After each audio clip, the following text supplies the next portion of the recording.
जय श्री कृष्ण। हमारा भागवत गीता का प्रथम अध्याय चल रहा है। अभी तक हमने 41 श्लोक कंप्लीट कर लिए हैं। 41 श्लोक तक हमने ये जाना है कि अर्जुन दोनों सेनाओं के मध्य में खड़ा है, भगवान सारथी रूप में अर्जुन के साथ विराजमान है और अब अर्जुन युद्ध से पीछे हटने के लिए हट कर रहा है और वो बोल रहा है कि भाई अब मुझे युद्ध नहीं करना है। और आगे भी अब 41 श्लोक में भी वो यही बताने जा रहा है। तो वीडियो को ध्यान से देखना है, आपको बहुत ही आनंद आने वाला है। अब आगे आने वाले जितने भी श्लोक है, गीता का जो मेन उद्देश्य है, मेन ज्ञान है, वो भी स्टार्ट होने वाला है। अगला श्लोक लेते हैं 41वां। शंकरो नर काव्य कुल घ्राणाम कुलस्य च पतंती पितरो हर्षाम लुप्त पिंडोदक क्रिया। अब अर्जुन भगवान को बता रहा है, श्लोक का तात्पर्य जान लेते हैं पहले। अवांछित संतानों की वृद्धि से निश्चय ही परिवार के लिए तथा पारिवारिक परंपराओं को विनष्ट करने वालों के लिए नारकीय जीवन उत्पन्न होता है।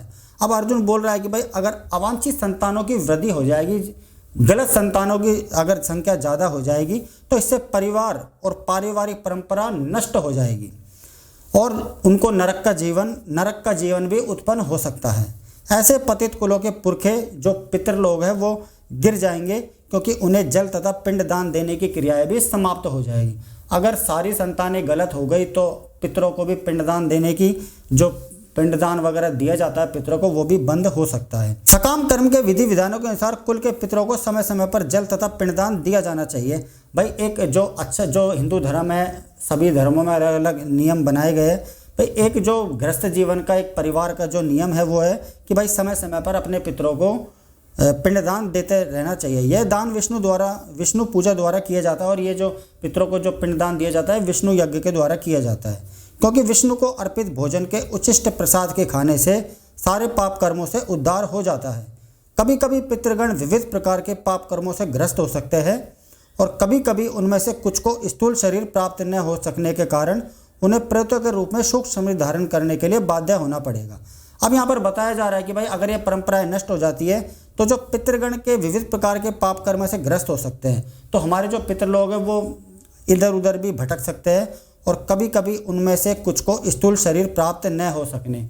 स्थूल शरीर का मतलब होता है दोस्तों, जो जन्म के बाद जो अगला जन्म मिलता है उसे स्थूल शरीर बोलते हैं। जैसे मान लो कि कोई व्यक्ति की मौत हो गई, अब उसे अगला जन्म जो मिलेगा उसे स्थूल शरीर के रूप में मिलेगा। और स्थूल शरीर जैसे हम स्थूल शरीर हमें लोगों को भी आप मान सकते हो, जो पंच तत्व से मिलकर बनता है उसे स्थूल शरीर मिलता है, यानी कि अगला जन्म उसे मिल सकने में दिक्कत हो सकती है।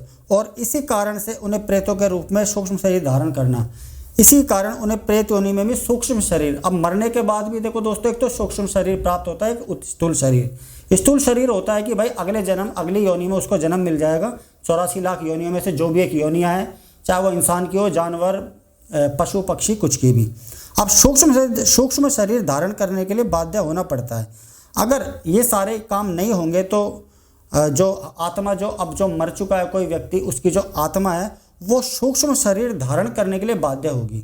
अब सूक्ष्म शरीर का जो मतलब है वो भी एक प्रकार से वो होता है कि भाई मरने के बाद जो हमारी आत्मा है उसके साथ सूक्ष्म शरीर जाता है, यानी कि मन, आप एक तरह से समझ सकते हो इसको, जो उसकी यादें है, इच्छा है, वो सारी आत्मा के साथ जाती है और इसी कारण से उसको बाध्य होना पड़ेगा। उसको अगला जन्म, अगली योनि में जन्म नहीं मिलेगा तो उसे सूक्ष्म शरीर लेना पड़ने के लिए बाध्य हो जाएगा।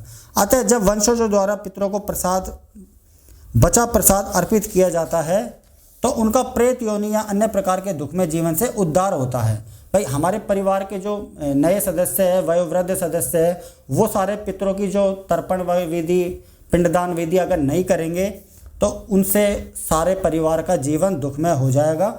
और अगर ये सारे काम हम कर देंगे तो जो प्रेत योनि में जो हमारे पितृ फंसे हुए हैं उन सभी का जो दुख में जीवन है, जो उनको जो दुख मिल रहा है उनका भी उससे उद्धार होगा। पितरों को इस तरह की सहायता पहुंचाना कुल की परंपरा है।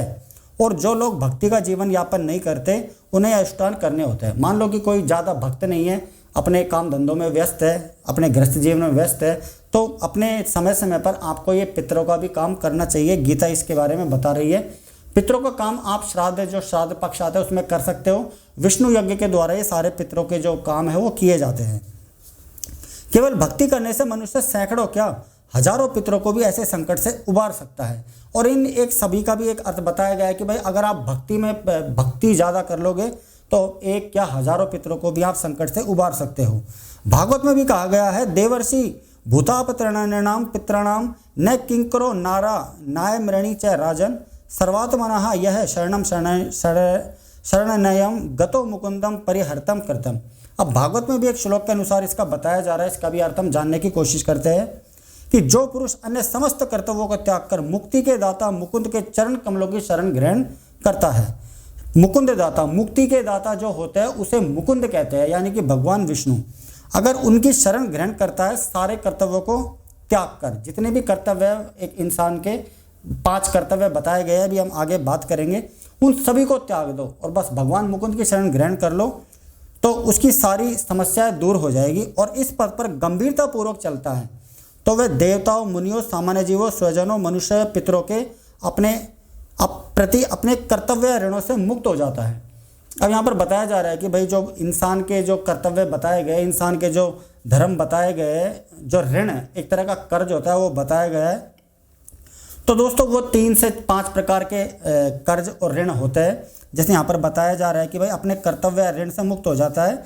देवताओं का ऋण, मुनियों का ऋण, इसमें बताया जा रहा है कि देख कौन कौन से ऋण है। देवताओं के ऋण, एक तो इंसान के ऊपर होता है देव ऋण, हर इंसान के ऊपर ये सारे ऋण होते हैं, सारे कर्ज होते हैं, चाहे भौतिक जगत में जितने भी लोग हैं, जितने भी आत्माएं शरीर धारण कर रह रही है, सभी का ये दोस्तों सारे ऋण होते हैं। देवताओं के ऋण, देवताओं के ऋण हम सभी को चुकाना होता है।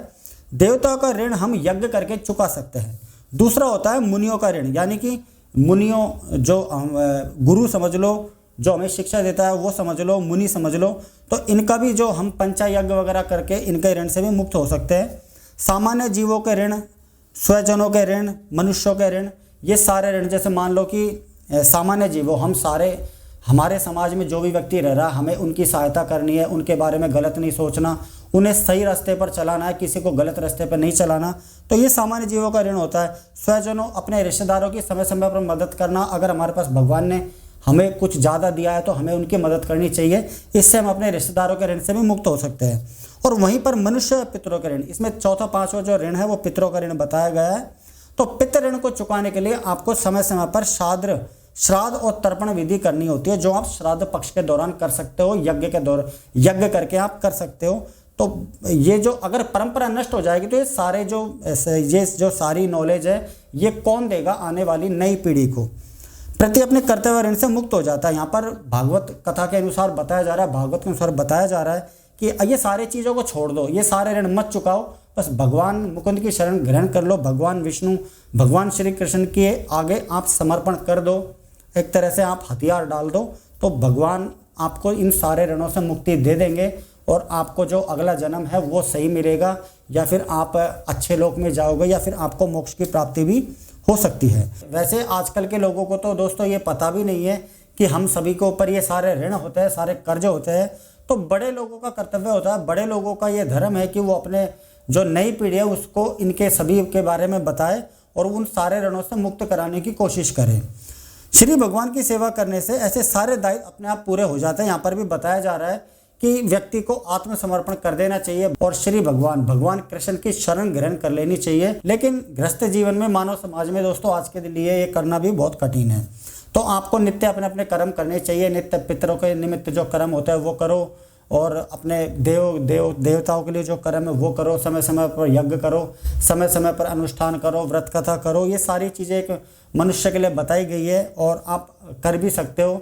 श्राद्ध क्रिया भी आप कर सकते हो, श्राद्ध के दौरान अपने पितरों के निमित्त भी आप कार्य कर सकते हो, पिंड तर्पण, पिंडदान वगैरह की आप करवा सकते हो, कोई भी ब्राह्मण के थ्रू आप ये सारे कार्य करवा सकते हो। तो आज हमारा श्लोक कंप्लीट हो चुका है 41वां। अब कल देखते हैं कौन कौन से श्लोक में अब आगे क्या क्या होने वाला है। और मुझे तो बहुत आनंद आ रहा है आपको ये सारी चीज़ें बताने में।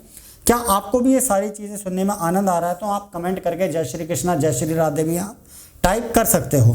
तो आज की जो हमने ये पूरा 2 श्लोक करे तो बहुत ही महत्वपूर्ण है, इनसे हमें भी हमारे जीवन में शिक्षा लेनी चाहिए। और इन्हीं ये सारे जो बताए जा रहे हैं गीता के अंदर, भागवत गीता के अंदर जो बताया जा रहा है, इन सभी रास्तों पर चलने की कोशिश भी हम सभी लोगों को करनी चाहिए। इससे हमारे जीवन की उन्नति होगी और हमारा अगला जन्म अच्छा मिलेगा, हमें भगवान अपनी शरण में भी ले सकते हैं। तो आज के लिए इतना ही। जय श्री कृष्णा, राधे राधे।